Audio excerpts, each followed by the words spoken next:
ಓಂ ಶುಚೌ ದೇಶೇ ಸಮಾಸೀನೋ ಯಥಾವತ್ ಕಲ್ಪಿತಾಸನಃ ಜಿತೇಂದ್ರಿಯೋಜಿತ ಪ್ರಾಣಃ ಚಿಂತಯೇತ್ ಶಿವಮವ್ಯಯಂ ತತ್ಪುರುಷಾಯ ವಿದ್ಮಹೇ ಮಹಾದೇವಾಯ ಧೀಮಹಿ ತನ್ನೋ ರುದ್ರಃ ಪ್ರಚೋದಯಾತ್.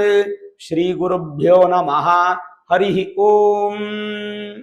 ಆತ್ಮೀಯ ಪ್ರಿಯ ಪ್ರೇಕ್ಷಕ ಮಿತ್ರರೇ, ನಿಮ್ಮೆಲ್ಲರ ಜೀವನ ತೃಪ್ತಿದಾಯಕ, ಸುಖದಾಯಕ, ಲಾಭದಾಯಕವಾಗಿರಲಿ ಅಂತ ನನ್ನ ಆರಾಧ್ಯ ದೇವಿ ಹೊರನಾಡು ಅನ್ನಪೂರ್ಣೇಶ್ವರಿಯ ಪಾದಗಳಿಗೆ ನಮಸ್ಕರಿಸ್ತಾ, ಪ್ರಿಯ ಪ್ರೇಕ್ಷಕ ಮಿತ್ರರೇ, ಆಗಸ್ಟ್ ತಿಂಗಳ ಮಾಸ ಭವಿಷ್ಯ ವೃಷಭ ರಾಶಿಯವರದು ಹೇಗಿದೆ ಅನ್ನುವಂಥದ್ದನ್ನ ಈ ವಿಡಿಯೋಲ್ಲಿ ನೋಡೋಣ. ವೃಷಭ ರಾಶಿಗೆ ಒಂದು ಅದ್ಭುತವಾದಂತ ಶುಭ ಸಂಗತಿ ಏನಂತಂದ್ರೆ, ಶನಿ ನಿಮಗೆ ಸ್ವಕ್ಷೇತ್ರದ ಫಲವನ್ನು ಕೊಡ್ಲಿಕ್ಕೆ ಪ್ರಾರಂಭ ಮಾಡ್ತಾನೆ. ಇಷ್ಟು ದಿನ ನಿಮಗೆ ಶನಿ ಬಂದು ಲಾಭಸ್ಥಾನದಲ್ಲಿದ್ರು. ಭಾಗ್ಯಸ್ಥಾನಾಧಿಪತಿ, ಕರ್ಮಸ್ಥಾನಾಧಿಪತಿ ಶನಿ ಲಾಭಸ್ಥಾನದಲ್ಲಿ ಕುತ್ಕೊಂಡಿದ್ರು. ವೃಷಭ ರಾಶಿಯವರಿಗೆ ಒಂದು ಒಳ್ಳೆ ಲಾಭದಾಯಕವಾದಂಥ ಫಲವನ್ನ ಶನಿ ಪರಮಾತ್ಮ ಕೊಡ್ತಾ ಇದ್ರು. ಈಗ ಒಂದು ತಾತ್ಕಾಲಿಕವಾಗಿ ಒಂದು 130 ದಿನಗಳಿಗಿಂತ ಅಧಿಕವಾದಂಥ ಸಂದರ್ಭ, ಒಂದು 4 ತಿಂಗಳು ಅಂತ ತಗೊಳ್ಳಿ, ಶನಿ ಬಂದು ತನ್ನ ವಕ್ರವನ್ನ ಪಡಿತಾ ಇದ್ದಾರೆ. ಅಂದ್ರೆ ವಕ್ರಿಯಾಗಿ ಪ್ರಯಾಣವನ್ನ ಪ್ರಾರಂಭ ಮಾಡ್ತಾರೆ. ನೋಡಿ, ಎಲ್ಲಾ ಗ್ರಹಗಳು ಸಾಧಾರಣವಾಗಿ ನೇರವಾಗಿ ಪ್ರಯಾಣ ಮಾಡುತ್ತೆ. ರಾಹುಕೇತುಗಳು ಮಾತ್ರ ಎನಿ ಟೈಮ್ ಉಲ್ಟಾ ವಕ್ರಿ ಪ್ರದಕ್ಷಿಣೆ ಅಪ್ರದಕ್ಷಿಣೆ ಮಾಡ್ತಾ ಇರ್ತಾರೆ. ಆದ್ರೆ ಇಲ್ಲಿ ನೇರ ಚಲನೆಯಲ್ಲಿ ಇದ್ದಂತಹ ಶನಿ ಈಗ ತಾತ್ಕಾಲಿಕವಾಗಿ ತಮ್ಮ ವಕ್ರಿಯತ್ವನ್ನ ಪಡ್ಕೊಂಡಿದ್ದಾರೆ. ಸರಿ, ಈ ವಕ್ರಿಯತ್ವ ಅಂತಂದ್ರೆ ಏನು? ಶನಿ ಹಿಂಚಲನೆ ಆಗ್ತಾ ಇರ್ಬೇಕಾದ್ರೆ 11ನೇ ಮನೆಯಲ್ಲಿದ್ದಂಥ ಶನಿ ನಿಮ್ಮ ರಾಶಿಗೆ 10ನೇ ಮನೆ ಕಡೆಗೆ ಮುಖ ಮಾಡಿ ತಮ್ಮ ಪ್ರಯಾಣವನ್ನ ತಾತ್ಕಾಲಿಕವಾಗಿ ಬೆಳೆಸ್ತಾ ಇದ್ದಾರೆ. ಈ ಒಂದು ಪ್ರಯಾಣ ಬಂದು ನಿಮಗೆ ತುಂಬಾ ಚೆನ್ನಾಗಿರುತ್ತೆ. Because 10th house lord is in 10th house ಅಂತ ತಗೋಬೇಕು ನಾವು. ಅವಾಗ ಶನಿ ಬಂದು ಸ್ವಕ್ಷೇತ್ರದ ಫಲ ದಶಮದಲ್ಲಿ ಕೂತಿದ್ದಾರೆ ವೃಷಭ ರಾಶಿಗೆ. ಅಲ್ಲಿಗೆ ಉದ್ಯೋಗದಲ್ಲಿ ಏನೋ ಒಂದು ದೊಡ್ಡ ಬದಲಾವಣೆ ಪಾಸಿಟಿವ್ ಆಗಿ ನಡೀಲಿಕ್ಕೆ ಹೊರಟಿದೆ ವೃಷಭ ರಾಶಿಯವರಿಗೆ.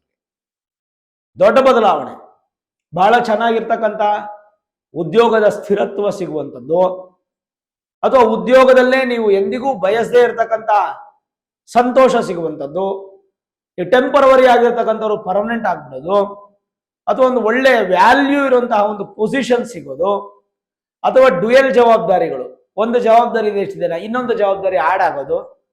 ಕೋರ್ಸ್ ಜವಾಬ್ದಾರಿ ಆಡ್ ಆದ್ರೆ ಟೆನ್ಷನ್ ಸ್ಟ್ರೆಸ್ ಆಗುತ್ತೆ, ಅದ್ರ ಜೊತೆಗೆ ಸ್ಯಾಲ್ರಿನೂ ಜಾಸ್ತಿ ಆಗುತ್ತೆ, ಡಬಲ್ ಆಗುತ್ತೆ.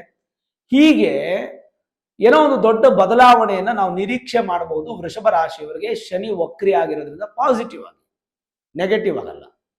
ಯಾಕೆಂದ್ರೆ ವೃಷಭ ರಾಶಿಗೆ 7.5 ನಡೀತಾ ಇಲ್ಲ, ಯಾವುದೇ ಅಷ್ಟಮ, ಅರ್ಧಾಷ್ಟಮ ಅಥವಾ ಪಂಚಮ ಶನಿ ಪ್ರಭಾವ ಇಲ್ಲ, ಯಾವುದೂ ಇಲ್ಲ ಅಂತಂದ್ಮೇಲೆ ವೃಷಭ ರಾಶಿಯವರು ನೆಮ್ಮದಿಯಾಗಿರ್ಬೋದು. ಗುರುಬಲ ಇಲ್ಲ ಅಲ್ವಾ ಗುರುಗಳೇ ಅಂತಂದ್ರೆ, ಹೌದು ಗುರುಬಲ ಇಲ್ಲ, ಬಟ್ ಗುರು ತೃತೀಯ ಭಾವದಲ್ಲಿದ್ದಾರೆ.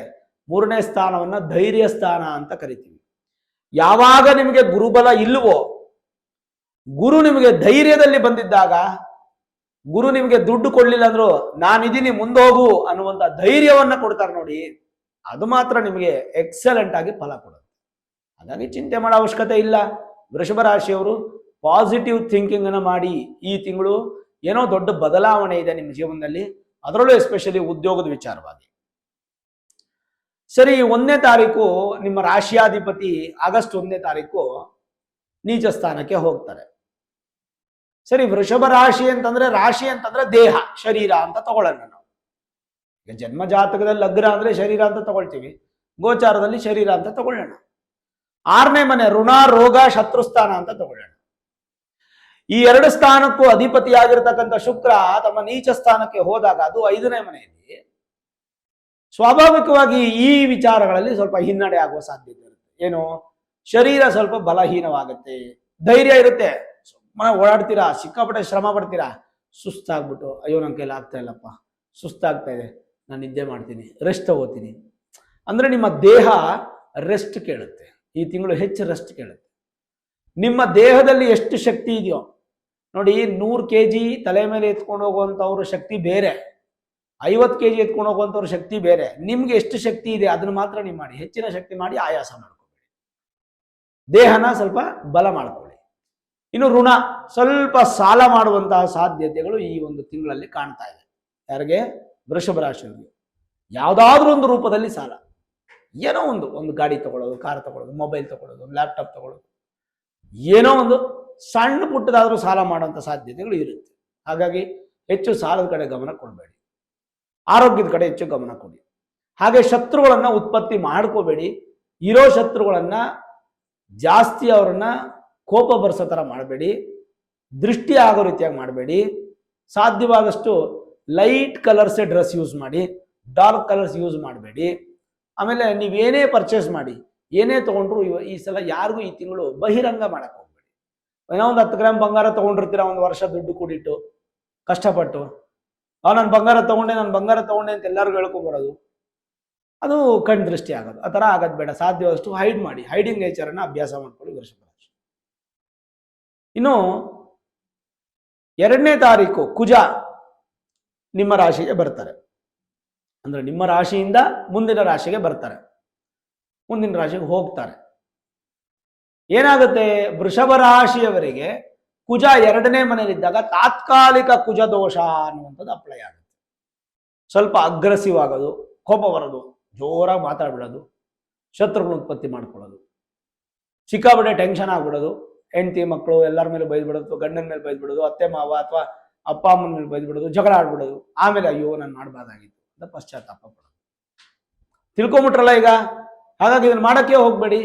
ನನ್ನ ಟೈಮ್ ಚೆನ್ನಾಗಿಲ್ಲ ಅಂತ ಒಂದು ಜಪ ಮಾಡ್ಬೇಡಿ. ಹಾಗಾಗಿ ಜಗಳ ಆಡಕ್ಕೆ ಹೋಗ್ಬೇಡಿ, ಜಗಳವನ್ನ ಉತ್ಪತ್ತಿ ಮಾಡ್ಕೊಳ್ಳೋದು ಬೇಡ. ವೃಷಭ ರಾಶಿಯವರಷ್ಟೇ ಸಿಂಪಲ್ಲು. ಮೇಲಾಗಿ ನಿಮಗೆ ಸಪ್ತಮ ಸ್ಥಾನ ಹಾಗೂ ವ್ಯಯಸ್ಥಾನಕ್ಕೆ ಅಧಿಪತಿ ಕುಜ, ಅವರು 2ನೇ ಮನೇಲಿ ಬಂದು ಕೂತಿದ್ದಾರೆ.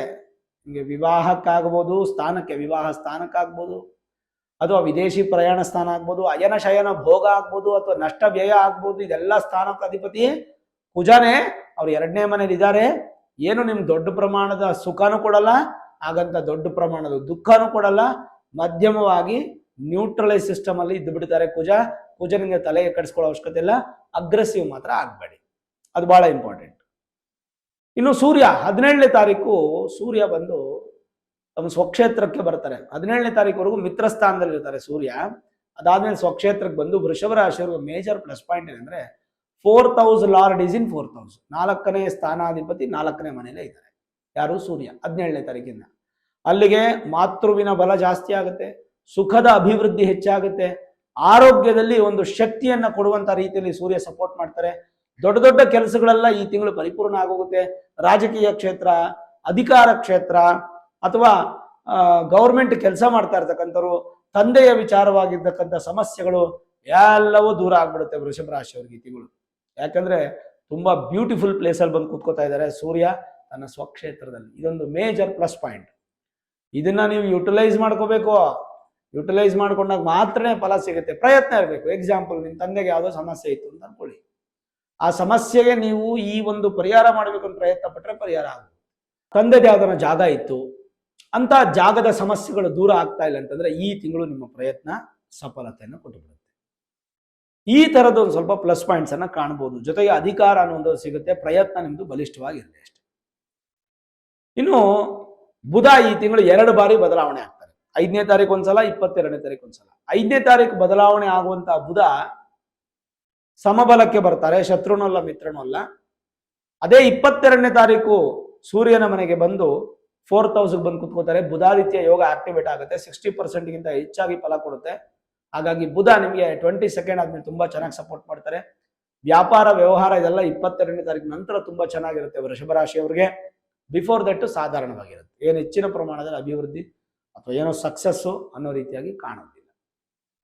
And over all positive think, positive mind ನಿಮ್ಗಿರ್ಲಿ, ಅದು ನಿಮಗೆ ಗ್ರೇಟ್ ಸಕ್ಸಸ್ ಮಾಡುತ್ತೆ, ಅದಂತೂ ಸತ್ಯ. ಶುಕ್ರನಿಗೆ ಪರಿಹಾರ ಹೇಳ್ತೀನಿ, ಯಾಕಂದ್ರೆ ಡೆಬಿಲೇಟೆಡ್ ಅಲ್ವಾ, ನೀಚ ಸ್ಥಾನ 0% ಆಗಿರೋದನ್ನ ಹೇಳ್ತೀನಿ. ಇನ್ನು ಜನರಲೈಸ್ ಆಗಿ ಹೇಗಿದೆ ಅಂತ ತಿಳ್ಕೊಳ್ಳೋಕೆ ಮುಂಚೆ ಈ ಒಂದು ತಿಂಗಳಲ್ಲಿ ಆಗಸ್ಟ್ 12ನೇ ತಾರೀಕು ಜ್ಯೋತಿರ್ಭೀಮೇಶ್ವರ ವ್ರತ ಇದೆ. ಗಂಡನಿಗೆ ಒಳ್ಳೆ ಗಟ್ಟಿ ಆರೋಗ್ಯ ಸಿಗ್ಲಿ, ಅಥವಾ ಮದುವೆ ಆಗದ ಇರ್ತಕ್ಕಂಥ ಹೆಣ್ಮಗಳಿಗೆ ಒಳ್ಳೆ ಗಂಡ ಸಿಗ್ಲಿ ಅಂತ ಪ್ರಾರ್ಥನೆ ಮಾಡಿ ಪೂಜೆ ಮಾಡಿ. 16ನೇ ತಾರೀಕು ನಾಗ ಚತುರ್ಥಿ, 17ನೇ ತಾರೀಕು ನಾಗಪಂಚಮಿ ಹಬ್ಬ ಇದೆ. ನಾಗಪಂಚಮಿ ಹಬ್ಬ ಸರ್ಪರಾಜನಿಗೆ ಆರಾಧನೆ ಮಾಡಿ. ಹಾಗೆ 21ನೇ ತಾರೀಕು ವರಮಹಾಲಕ್ಷ್ಮಿ ಹಬ್ಬ ಇದೆ, ಆಗಸ್ಟ್ 21. ಅವತ್ತು ತಾಯಿಯನ್ನ ಬರಮಾಡ್ಕೊಳ್ಳಿ ಮನೆಗೆ, ಅದು ಬೇಕಲ್ಲ ಎಲ್ಲರಿಗೂ, ತುಂಬಾ ಇಂಪಾರ್ಟೆಂಟ್. ಇನ್ನು ಮಂಗಳ ಗೌರಿ ವ್ರತ, ಹೀಗೆ ಹಲವಾರು ವ್ರತಗಳನ್ನ ಹಬ್ಬಗಳನ್ನು ನಾವು ಶ್ರಾವಣ ಮಾಸದಲ್ಲಿ ಕಾಣ್ಬೋದು. 12ನೇ ತಾರೀಕಿಗೆ ಅಮಾವಾಸ್ಯೆ ಇರುತ್ತೆ, 13 ತಾರೀಕಿಂದ ಶ್ರಾವಣ ಮಾಸ ಶುರುವಾಗುತ್ತೆ. ತುಂಬಾ ಪ್ಲಸ್ ಪಾಯಿಂಟ್ ಇರುತ್ತೆ. ಎಲ್ಲಾ ಕಡೆ ಸಂಭ್ರಮ ಸಡಗರ, ತುಂಬಾ ಅದ್ಭುತವಾಗಿರುತ್ತೆ. ಇನ್ನು ಯಾರಿಗೆಲ್ಲ ಕುಜ ಚೆನ್ನಾಗಿಲ್ಲ ನಿಮ್ಮ ಜಾತಕದಲ್ಲಿ, ಎಸ್ಪೆಷಲಿ ವೃಷಭ ರಾಶಿಯವ್ರಿಗೆ 12ನೇ ಸ್ಥಾನಾಧಿಪತಿ ಕುಜ ತಾನೆ. ಹಾಗಾಗಿ ಅಂಗಾರಕ ಜಯಂತಿ ಬರುತ್ತೆ 25ನೇ ತಾರೀಕು ಆಗಸ್ಟ್, ಅಂಗಾರಕ ಜಯಂತಿ ಬರುತ್ತೆ. ಅವತ್ತು ಯಾವುದೇ ಕಾರಣಕ್ಕೂ ಮಿಸ್ ಮಾಡದೆ ಸುಬ್ರಹ್ಮಣ್ಯ ದೇವಸ್ಥಾನಕ್ಕೆ ಹೋಗ್ಬೇಕು, ಕಂಪಲ್ಸರಿ ಹೋಗಿ ವೃಷಭ ರಾಶಿಯವರು. ಯಾಕಂದ್ರೆ 12th ಹೌಸ್ ಲಾರ್ಡ್ ನಿಮ್ಗೆ ಯಾರು ಅಂದ್ರೆ ಕುಜ, 7th ಹೌಸ್ ಲಾರ್ಡ್ ಅಂದ್ರೆ ಕುಜ. 7th house partnership business, life partner, business partner. 12th house ನಷ್ಟ, ವ್ಯಯ, ಮತ್ತೆ ಭೋಗ, ಶಯನ, ವಿದೇಶಿ ಪ್ರಯಾಣ, ಇದೆಲ್ಲವೂ ಕೂಡ ನಿಮಗೆ ವೃಷಭ ರಾಶಿಯವರಿಗೆ ಕುಜನೇ ಕೊಡ್ಬೇಕು. ಹಾಗಾಗಿ ಅಂಗಾರಕ ಜಯಂತಿಯಿಂದ ಸುಬ್ರಹ್ಮಣ್ಯನ ದರ್ಶನ ಮಾಡ್ಕೊಂಡ್ಬನ್ನಿ, ತುಂಬಾ ಒಳ್ಳೆಯದು. ಇನ್ನ ನಾವು ಜನರಲೈಸ್ ಆಗಿ ಹೇಗಿದೆ ನೋಡ್ಬೇಡ. ಲಾಭದಾಯಕವಾಗಿದ್ದು ತಂದೆ ತಾಯಿಗಳಿಂದ ಹೆಚ್ಚು ಪ್ರಶಂಸೆಗೆ ಒಳಗಾಗುತ್ತೀರಾ. ಪಿತ್ರಾರ್ಜಿತ ಆಸ್ತಿಗಳು ನಿಮಗೆ ಸಿಗುವಂತಹ ಸಾಧ್ಯತೆಗಳು ಈ ತಿಂಗಳಿದೆ. ಹೊಸ ಉದ್ಯೋಗದ ಪ್ರಯತ್ನದಲ್ಲಿ ಜಯಪ್ರಾಪ್ತಿ, ಉತ್ತಮ ಪ್ರಯಾಣ ಅನ್ನುವಂಥದ್ದು ಇರುತ್ತೆ. ವಿದೇಶಿ ಪ್ರಯಾಣದ ಬಗ್ಗೆ ಆಲೋಚನೆ ಮಾಡಿ ಪ್ರಯತ್ನ ಪಡಿ, ಚೆನ್ನಾಗಿರುತ್ತೆ. ರೈತರಿಗೆ ಉತ್ತಮವಾದಂತಹ ಮಾಸ ಅನ್ಬೋದು. ವ್ಯಾಪಾರ ವ್ಯವಹಾರದಲ್ಲಿ 22ನೇ ತಾರೀಕು ನಂತರ ಉತ್ತಮ ಲಾಭ. ಉದ್ಯೋಗದಲ್ಲಿ ಪ್ರಮೋಷನ್ ಅಥವಾ ಉನ್ನತ ಸ್ಥಾನ ಅಥವಾ ನೂತನ ಉದ್ಯೋಗ ಸಿಗುವಂತ ಸಾಧ್ಯತೆ, ಸಂತೋಷವಾದ ಮಾಸ ಅಂತ ಹೇಳ್ಬೋದು. ದೊಡ್ಡ ದೊಡ್ಡ ವ್ಯಾಪಾರಿಗಳಿಗೆ, ಕೈಗಾರಿಕೋದ್ಯಮಿಗಳಿಗೆ ಉತ್ತಮವಾದ ಲಾಭ. ತೈಲ ಹಾಗೂ ಲೋಹದ ವ್ಯಾಪಾರಿಗಳಿಗೆ ಅಧಿಕವಾದ ಫಲ. ಕುಟುಂಬದಲ್ಲಿ ಸಂತಸದ ವಾತಾವರಣ. ಬಂಡವಾಳ ಹೂಡಿಕೆಗೆ ಈ ತಿಂಗಳು ತುಂಬಾ ಚೆನ್ನಾಗಿದೆ, ಖಂಡಿತ ಹೂಡಿಕೆ ಮಾಡಿ. ಷೇರು ವ್ಯವಹಾರದಲ್ಲಿ ಸ್ವಲ್ಪ 50-50 ಇದೆ, ನೋಡ್ಕೊಂಡು ಪ್ಲಾನ್ ಮಾಡಿ. ರೋಗ ಭಯ ಸ್ವಲ್ಪ ಕಾಡುತ್ತೆ, ಸ್ವಲ್ಪ ಅದ್ರ ಕಡೆ ಹೆಚ್ಚು ಗಮನ ಕೊಡಬೇಕು. ನೆಗ್ಲಿಜೆನ್ಸಿ ಮಾಡಬೇಡಿ. ನಿಮ್ಮ ಪರ್ಸನಲ್ ವಿಚಾರಗಳನ್ನು ಯಾರಿಗೂ ತಿಳಿಸಕ್ಕೆ ಹೋಗಬೇಡಿ. ವಿದ್ಯಾರ್ಥಿಗಳಿಗೆ ಈ ತಿಂಗಳು ತುಂಬಾ ಚೆನ್ನಾಗಿರುತ್ತೆ. ರೈತರಿಗೆ ನಾನು ಆಗ್ಲೇ ಹೇಳ್ದಂಗೆ ತುಂಬಾ ಚೆನ್ನಾಗಿರುತ್ತೆ. ಕೃಷಿ ಕ್ಷೇತ್ರ ತುಂಬ ಫಲ, ಆರೋಗ್ಯ ವೃದ್ಧಿ ರೈತರಿಗೆ, ಮೃಷ್ಟಾನ್ನ ಭೋಜನ. ರಾಜಕೀಯ ವ್ಯಕ್ತಿಗಳಿಗಂತೂ ಈ ಒಂದು ತಿಂಗಳು 17ನೇ ತಾರೀಕು ನಂತರ ಅದ್ಭುತವಾಗಿರುತ್ತೆ ಬಿಡಿ. ಮನೋರಂಜನೆಗಾಗಿ ಹೆಚ್ಚಿನ ಆಸಕ್ತಿಯನ್ನು ಕೊಡ್ತೀರಾ. ಕುಟುಂಬ ಸಮೇತ ಎಲ್ಲಾದ್ರೂ ಹೋಗಿ ಬರ್ತೀರಾ. ಸಹೋದರ ಸಹೋದರಿಯರಿಂದ ನಿಮಗೆ ಒಂದು ಸ್ವಲ್ಪ ಸಹಾಯದ ಹಸ್ತ. ದೀರ್ಘಕಾಲದ ಪ್ರಯಾಣ ಇರುತ್ತೆ. ದೊಡ್ಡ ದೊಡ್ಡ ವ್ಯಾಪಾರಗಳಿಗೆ ಮತ್ತಷ್ಟು ಅಧಿಕವಾದ ಲಾಭ. ಕುಟುಂಬದಲ್ಲಿ ಎಲ್ಲೋ ಒಂದ್ ಕಡೆ ನೆಮ್ಮದಿಯ ವಾತಾವರಣ ಪ್ರಾಪ್ತಿಯಾಗುತ್ತೆ. ಸ್ವಲ್ಪ ವಾಹನ ಚಾಲನೆಯಲ್ಲಿ ಎಚ್ಚರವಾಗಿರಿ, ಅದಂತೂ ಇಂಪಾರ್ಟೆಂಟು. ನೂತನ ವಾಹನ ಖರೀದಿ ಮಾಡೋದಾದ್ರೆ 12ನೇ ತಾರೀಕು ಆಗಸ್ಟ್ ನಂತರ ಖರೀದಿ ಮಾಡಿ, ಯೋಗ ಇದೆ, ತೊಂದರೆ ಇಲ್ಲ. ಮಾನಸಿಕವಾಗಿ ಯಾವುದನ್ನು ಕೂಡ ಮನಸ್ಸಿಗೆ ಹಾಕೊಂಬೇಡಿ. ಏನ್ ನಡಿಬೇಕೋ ಅದು ನಡೀತಾ ಇರುತ್ತೆ. ಅದಕ್ಕೆ ನೀವು ಎದುರಿಸೋದಕ್ಕೆ, ಯುದ್ಧ ಮಾಡಕ್ಕೆ ರೆಡಿಯಾಗಿ ಮಾನಸಿಕವಾಗಿ ಏನೋ ಹಾಕೊಂಬೇಡಿ. ಸಂತಾನ ಅಪೇಕ್ಷಿತ ದಂಪತಿಗಳಿಗೆ, ವೃಷಭ ರಾಶಿಯವರಿಗೆ ಅತ್ಯಂತ ಶುಭ ಫಲ. ವಿದ್ಯಾರ್ಥಿಗಳಿಗೆ, ಹೈಯರ್ ಎಜುಕೇಶನ್ ಮಾಡುವಂಥವ್ರಿಗೆ, ಅಂದರೆ ಉನ್ನತ ವ್ಯಾಸಂಗ ಮಾಡುವಂಥವ್ರಿಗೆ ಶುಭ ಫಲ. ಹಿರಿಯರ ಆಶೀರ್ವಾದ, ಸುಖ ಪ್ರಾಪ್ತಿ. ಶತ್ರುಗಳು ಹೆಚ್ಚಾಗುವ ಸಾಧ್ಯತೆಗಳು, ಅದನ್ನು ನಿಮ್ಮ ಬುದ್ಧಿಶಕ್ತಿಯಿಂದ ಬ್ಯಾಲೆನ್ಸ್ ಮಾಡಬೇಕು. ಜೀರ್ಣಕ್ರಿಯೆಗಳು ಸ್ವಲ್ಪ ತೊಂದರೆಗಳನ್ನು ಉಂಟು ಮಾಡುತ್ತೆ. ಗುಪ್ತಾಂಗಗಳು, ಯೂರಿನರಿ ಇನ್ಫೆಕ್ಷನ್, ಮೋಷನ್ ಇಶ್ಯೂಸ್, ಈ ಥರದ್ದೆಲ್ಲ ಬರ್ಬೋದು. ತಿಂಗಳ ಅಂತ್ಯದಲ್ಲಿ ಎಲ್ಲವೂ ಸರಿ ಹೋಗ್ಬಿಡುತ್ತೆ. ಆರೋಗ್ಯದಲ್ಲೂ ವೃದ್ಧಿ ಕಾಣಬಹುದು. ವಿವಾಹದ ಪ್ರಯತ್ನದಲ್ಲಿರುವಂಥವ್ರಿಗೆ ಈ ತಿಂಗಳು ಜಯಪ್ರಾಪ್ತಿ, ಅದು 12ನೇ ತಾರೀಕು ನಂತರ, ಯಾಕಂದ್ರೆ ಆಷಾಢ ಮಾಸ ಮುಗಿಬೇಕು. ಮನೆಯಲ್ಲಿ ಶುಭ ಕಾರ್ಯಗಳು ನಡೆಯುವಂಥದ್ದು. ಸ್ನೇಹಿತರಿಂದ ಹೆಚ್ಚಿನ ಸಪೋರ್ಟ್ ಅನ್ನು ಸಿಗುತ್ತೆ, ಅದರಿಂದ ಧನಲಾಭ ಪ್ರಾಪ್ತಿ ಆಗುತ್ತೆ. ವಾಹನ ಚಾಲನೆಯಲ್ಲಿ ಮಾತ್ರ ನೀವು ಜಾಗೃತಿ ಇರಬೇಕು. ಸಣ್ಣ ಪುಟ್ಟ ಅಪಘಾತಗಳಾಗುತ್ತೆ, ದೊಡ್ಡದಾಗದಿರುತ್ತೆ. ಪಾಸಿಟಿವ್ ಮಾಡ್ಕೋಬೇಕು ನೀವು. ಆಗ ಅಪಘಾತವನ್ನು ಪಾಸಿಟಿವ್ ಮಾಡ್ಕೊಳ್ಳೋದಂದ್ರೆ ಏನ್ ಗುರುಗಳು ಅಂತಂದ್ರೆ, ಅಪಘಾತ ಆಗುವಂತ ಸಿಚುವೇಶನ್ ಇದ್ರೆ ಅದನ್ನ ಬ್ಯಾಲೆನ್ಸ್ ಮಾಡಬೇಕು. ಅತಿಯಾದ ಕೋಪ ನಿಮ್ಗೆ ಒಳ್ಳೇದಲ್ಲ, ಖಂಡಿತ ಕೋಪ ಮಾಡ್ಕೋಬೇಡಿ. 2ನೇ ಮನೆಯಲ್ಲಿ ಕುಜ ಇದೆ, ಅಗ್ರೆಸಿವ್ ನೇಚರ್ ಬರುತ್ತೆ, ಕೋಪ ಮಾಡ್ಕೋಬೇಡಿ. ಬೆಲೆ ಬಾಳುವ ವಸ್ತುಗಳ ಕಡೆ ಗಮನ ಇರಲಿ. ನಿಮ್ಮನ್ನ ಬಿಟ್ಟು ದೂರ ಹೋಗುವಂತ ಸಾಧ್ಯತೆಗಳಿರುತ್ತೆ. ಏನಾದ್ರೂ ವ್ಯತ್ಯಾಸಗಳಾದ್ರೆ ಆರೋಗ್ಯದಲ್ಲಿ, ಇನ್ನಿತರ ವಿಚಾರಗಳಲ್ಲಿ ಸ್ವಲ್ಪ ಜಾಗೃತೆ ವಹಿಸ್ತಕ್ಕಂಥದ್ದು ಒಳ್ಳೆಯದು. ಇನ್ನು ಶನಿ ಚೆನ್ನಾಗಿದ್ದಾರೆ, ಗುರು ಚೆನ್ನಾಗಿದ್ದಾರೆ. ಗುರುಬಲ ಇಲ್ಲ, ಬಟ್ ಗುರು ಚೆನ್ನಾಗಿದ್ದಾರೆ. ಕುಜನು 50-50 ಇದ್ದಾರೆ, ಏನ್ ತೊಂದರೆ ಇಲ್ಲ. ಸೂರ್ಯ ಅಂತೂ 17ನೇ ತಾರೀಕಿಂದ ಸ್ವಕ್ಷೇತ್ರಕ್ಕೆ ಬಂದು ತುಂಬಾ ಬಲಿಷ್ಠವಾಗಿರ್ತಾರೆ. ಬುಧ ಬಂದು 22ನೇ ತಾರೀಕು ಸೂರ್ಯನ ಜೊತೆ ಸೇರಿ ಬುಧಾದಿತ್ಯ ಯೋಗವನ್ನು ಕೊಡ್ತಾರೆ. ಇನ್ನು ರಾಹು ಕೇತುಗಳ ಬಗ್ಗೆ ಏನು ತಲೆ ಕೆಡಿಸ್ಕೊಳ್ಳೋ ಅವಶ್ಯಕತೆ ಇಲ್ಲ, ನಿಮ್ಗೆ ಅದು ಪಾಸಿಟಿವ್. ಬಿಕಾಸ್ ವೃಷಭ ರಾಶಿಗೆ ಅಧಿಪತಿ ಆಗಿರ್ತಕ್ಕಂಥ ಶುಕ್ರನಿಗೆ ಅವರಿಬ್ಬರು ಶಿಷ್ಯರು. ಓವರ್ ಆಲ್ ನೋಡಿದಾಗ ಗ್ರಹಸ್ಥಿತಿಗಳೆಲ್ಲ ಚೆನ್ನಾಗಿದೆ. ನಿಮ್ಮ ರಾಶಿಯಾಧಿಪತಿ ಶುಕ್ರ ಮಾತ್ರ ಚೆನ್ನಾಗಿಲ್ಲ. ಸರಿ, ಶುಕ್ರ ಚೆನ್ನಾಗಿಲ್ಲ ಅಂದ್ರೆ ಏನ್ ಮಾಡಬೇಕು ಅಂತಂದ್ರೆ, ಸಾಧಾರಣವಾಗಿ ನಾವು ಪುಸ್ತಕ ದಾನ ಅಂತ ಕರಿತೀವಿ. ವೃಷಭ ರಾಶಿಯವರು ನಿಮಗೆ ಸಾಧ್ಯವಾದ್ರೆ ಪುಸ್ತಕ ದಾನ ಮಾಡಿ. ಈ ತಿಂಗಳು ತುಂಬಾನೇ ಒಳ್ಳೆಯದು. ಅಲ್ಲಾ ಗುರುಗಳೇ, ಸಮಸ್ಯೆ ಬರುತ್ತೆ ಅಂತೀರಾ. ಸಮಸ್ಯೆ ಬಂದಿದೆ ನಮ್ಗೆ, ಸರಿ ಆಯ್ತು, ಇದು ಪರಿಹಾರ, ಒಂದು ಪುಸ್ತಕ ದಾನ ಕೊಟ್ಬಿಟ್ರೆ ಸರಿ ಹೋಗುತ್ತಾ? ಪ್ರಯತ್ನ ಮಾಡಿ ನೋಡಿ, ದೇವ್ರ ಮೇಲೆ ನಂಬಿಕೆ ಇಡಿ. ಸರಿ, ಹಾಗಾದ್ರೆ ಯಾರು ಕೊಡ್ಬೇಕು? ಯಾರು ಭಗವದ್ಗೀತೆ ಓದ್ತಾರೋ, ಯಾರು ಮಹಾಭಾರತ ಓದ್ತಾರೋ, ಯಾರು ರಾಮಾಯಣ ಓದ್ತಾರೋ, ಯಾರು ಅಷ್ಟಾದಶ ಪುರಾಣಗಳನ್ನ ಓದ್ತಾರೋ, ಅಥವಾ ವಿದ್ಯಾರ್ಥಿಗಳು ವೇದವನ್ನ ಅಧ್ಯಯನ ಮಾಡ್ತಾ ಇರ್ತಕ್ಕಂಥ ವಿದ್ಯಾರ್ಥಿಗಳಿಗೆ ವೇದದ ಪುಸ್ತಕಗಳು, ಋಗ್ವೇದ, ಯಜುರ್ವೇದ, ಸಾಮವೇದ, ಅಥರ್ವಣವೇದ, ಉಪನಿಷತ್ತುಗಳ ಪುಸ್ತಕಗಳು, ನನಗೆ ಈ ತರದ್ ಕೊಡೋದು ಇಷ್ಟ ಇಲ್ಲ ಗುರುಗಳೇ, ಪರವಾಗಿಲ್ಲ, ಸೆಲೆಕ್ಟ್ ಮಾಡಿ. ನಿಮ್ಮ ಸುತ್ತಮುತ್ತ ಎಲ್ಲಾದ್ರೂ ಬಡವರು ಇರ್ತಾರೆ, ಬಡವರು ಮಕ್ಕಳನ್ನ ಆಯ್ಕೆ ಮಾಡಿ, ಒಂದು ಇಬ್ಬರನ್ನ ಆಯ್ಕೆ ಮಾಡಿ. ಒಂದು 100 ಪೇಜಸ್ 200 ಪೇಜಸ್ ಒಂದು 5 ನೋಟ್ ಬುಕ್ಗಳನ್ನ ಒಂದು 2 ಸೆಟ್ ಮಾಡಿಕೊಂಡು ಆ ಬಡವ್ರಿಗೆ ಕೊಡಿ. ಸರ್ಕಾರಿ ಶಾಲೆಯಲ್ಲಿ ಓದ್ತಾ ಇರ್ತಕ್ಕಂಥ ಬಡರೇಖೆಗಿಂತ ಕೆಳಗಿರ್ತಕ್ಕಂಥವ್ರನ್ನ ಸೆಲೆಕ್ಟ್ ಮಾಡಿ ಓದುವಂತ ವಿದ್ಯಾರ್ಥಿಗಳಿಗೆ ದಾನ ಮಾಡಿ. ದಾನ ಮಾಡಿ ನೋಡಿ ಭಗವಂತ ನಿಮ್ಗೆ ಎಂತ ಫಲ ಕೊಡ್ತಾನೆ ಅಂತ. ದಾನ ಹೆಚ್ಚಿನ ಫಲವನ್ನ ಕೊಡುತ್ತೆ. ತಿಳ್ಕೊಳ್ಳಿ, ನಾವು ಹೋಮಗಳನ್ನ ಶಾಂತಿಗಳನ್ನೆಲ್ಲ ಮಾಡ್ತಾ ಇರ್ತೀವಿ. ಶಾಸ್ತ್ರದಲ್ಲಿ ವೆರಿ ಕ್ಲಿಯರ್ ಆಗಿದೆ, ಅತ್ಯಂತ ಬಲಿಷ್ಠವಾದಂತ ಪರಿಹಾರ ಭೂಮಂಡಲದಲ್ಲಿ ಯಾವ್ದಾದ್ರು ಇದ್ರೆ ಅದು ಕೇವಲ ದಾನದ ವ್ಯಾಪ್ತಿಗೆ ಮಾತ್ರ ಬರುತ್ತೆ. ಅದಕ್ಕೆ ಕನ್ಯಾದಾನ ಅಂತ ಮದುವೆ ಮಾಡಿದ್ರಿ, ಗೋದಾನ ಅಂತ ಹಸುವನ್ನ ದಾನ ಮಾಡಿದ್ರಿ, ವಿದ್ಯಾದಾನ ಅಂತ ಹೇಳಿದ್ರು. ವಿದ್ಯಾಭ್ಯಾಸ ಅಂತ ಹೇಳಿಲ್ಲ, ಸ್ಟೂಡೆಂಟ್ಸ್ಗೆ ವಿದ್ಯಾಭ್ಯಾಸ, ಆದ್ರೆ ವಿದ್ಯಾದಾನ ಅನ್ನೋದು ಬಹಳ ಮುಖ್ಯ. ಹಾಗಾಗಿ ಶುಕ್ರನನ್ನ ಬಲ ಮಾಡೋದಕ್ಕೆ ಹೆಂಗೆ ಪುಸ್ತಕಕ್ಕೂ ಶುಕ್ರನಿಗೂ ಸಂಬಂಧ ಏನಂದ್ರೆ, ಯೂನಿವರ್ಸಲ್ ಇರ್ತಕ್ಕಂಥ ಎವ್ರಿ ವೈಟ್ಗೆ ಶುಕ್ರನ ಇರುತ್ತೆ. ವೈಟ್ ಅಂದ್ರೆ ಬಿಳಿಯ ಬಣ್ಣ, ಇವನ್ ಪೇಂಟ್ ಆಗ್ಬೋದು, ವೈಟ್ ಮಾರ್ಬಲ್ಸ್ ಆಗ್ಬೋದು, ವೈಟ್ ಕಲರ್ ಬಟ್ಟೆಗಳಾಗ್ಬೋದು. ವೈಟ್ ಅಂತ ಬಂದ್ರೆ, ಬಿಳಿ ಅಂತ ಬಂದ್ರೆ ಅದು ಶುಕ್ರ ಅಂತ ನಾವು ಕನ್ಸಿಡರ್ ಮಾಡ್ತೀವಿ. ಚಂದ್ರನೂ ಇದ್ದಾರೆ ಅದರಲ್ಲಿ, ಬಟ್ ಶುಕ್ರ ಅಂತ ಕನ್ಸಿಡರ್ ಮಾಡ್ತೀವಿ. ಹಾಗಾಗಿ ನೋಟ್ ಬುಕ್ ಎಲ್ಲ ನಮಗೆ ಬರೆಯುವಂಥದ್ದೆಲ್ಲ ಬಿಳಿ ಹಾಳೆಗಳೇ ಅಲ್ವಾ, ಅದನ್ನ ದಾನ ಮಾಡಿ. ನಿಜವಾಗ್ಲೂ ಕೇಳ್ತೀನಿ, ನಿಮಗೆ ತುಂಬಾ ಒಳ್ಳೆ ಫಲ ಸಿಗುತ್ತೆ. ಖಂಡಿತ ಮಾಡಿ ನೋಡಿ. ನಿಮ್ಗೇನೋ ಒಂದು 500 ರೂಪಾಯಿ ಖರ್ಚಾಗ್ಬೋದಾ, ಒಂದು 1000 ರೂಪಾಯಿ ಒಳಗೆ ಖರ್ಚಾಗ್ಬೋದಾ, ಮಾಡಿ. ನಿಮ್ಗೊಂದು ತೃಪ್ತಿನೂ ಇರುತ್ತೆ. ನಾನು ಬಡ ವಿದ್ಯಾರ್ಥಿಗೆ ನೋಟ್ಸ್ ಬರೆಯೋದಕ್ಕೆ ನಾನೊಂದು ಪುಸ್ತಕ ದಾನ ಮಾಡಿದ್ದೀನಿ, ಯಾರಿಗೂ ಹೇಳಬಾರ್ದು. ದಾನ ಮಾಡಿದ್ದೀನಿ ಅಂತ ಯಾರಿಗೂ ಹೇಳಬಾರ್ದು. ನೀವು ದಾನವನ್ನ ಮುಚ್ಚಿಡ್ಬೇಕು. ಹೇಳಿದ ತಕ್ಷಣ ಫಲ ಹೋಯ್ತು, ವೇಸ್ಟ್ ಆಯ್ತು. ದಾನ ಮಾಡಿದ್ದೀನಿ ಹೇಳಬಾರ್ದು. ಬೇರೆಯವರು ಅದನ್ನ ತಿಳ್ಕೊಳ್ಬೇಕಾದ್ರೆ ಅತ್ಯನ ಕೇಳಲಿ, ನೀವು ದಾನ ಮಾಡಿದ್ದೀನಿ ಹೇಳಬೇಡಿ. ದಾನ ಮಾಡಿ, ಆ ತೃಪ್ತಿನೂ ಇರುತ್ತೆ, ಜೊತೆಗೆ ಶುಕ್ರನೂ ಆಕ್ಟಿವೇಟ್ ಆಗ್ತಾರೆ, ನಿಮಗೆ ದೋಷ ಬರೆಯೋದಿಲ್ಲ. ಸರಿ, ಇಷ್ಟೆಲ್ಲ ನಾನು ಪಾಸಿಟಿವ್ ಹೇಳಿದ್ರು ನೆಗೆಟಿವ್ ಆಗ್ತಾ ಇದೆ ವೃಷಭ ರಾಶಿಯವ್ರಿಗೆ. ಇಲ್ಲ ಗುರುಗಳೇ, ನೀವು ಏನ್ ಹೇಳ್ತೀರೋ ನಾನು ನಡೀತಾ ಇಲ್ಲ, ನೆಗೆಟಿವ್ ಆಗ್ತಾ ಇದೆ, ಸಿಕ್ಕಾಪಟ್ಟೆ ಸಮಸ್ಯೆ ಆಗ್ತಿದೆ ಅನ್ನುವಂಥವ್ರು, ಅವಾಗ ನಿಮ್ಮ ಮೂಲ ಜಾತಕದಲ್ಲಿ ಏನಾದ್ರು ಜನ್ಮ ದೋಷಗಳಿರುತ್ತೆ, ಅದನ್ನ ನುರಿತ ಜ್ಯೋತಿಷ್ಯರನ್ನ ಭೇಟಿ ಮಾಡಿ, Vedic astrology, higher astrology predictions ಅನ್ನ ಮಾಡಿಸಿ, ಏನಾದ್ರೂ ಸಣ್ಣ ಪುಟ್ಟ ಸುಲಭ ಪರಿಹಾರಗಳಿದ್ರೆ ಮಾಡ್ಕೊಳ್ಳಿ. ಖಂಡಿತ ಭಗವಂತ ಒಳ್ಳೇದು. ನೋಡಿದ್ರಲ್ಲ ವೀಕ್ಷಕರೇ, ಆಗಸ್ಟ್ ತಿಂಗಳು ವೃಷಭ ರಾಶಿಯ ಮಾಸ ಭವಿಷ್ಯ. ಈ ವಿಡಿಯೋ ಇಷ್ಟ ಆಗಿದ್ರೆ ಲೈಕ್ ಮಾಡಿ, ಶೇರ್ ಮಾಡಿ, ಮುಖ್ಯವಾಗಿ ನಮ್ಮ ಚಾನಲ್ಗೆ ಸಬ್ಸ್ಕ್ರೈಬ್ ಮಾಡಿ, ಬೆಲ್ ಐಕಾನ್ ಅನ್ನು ಪ್ರೆಸ್ ಮಾಡಿ.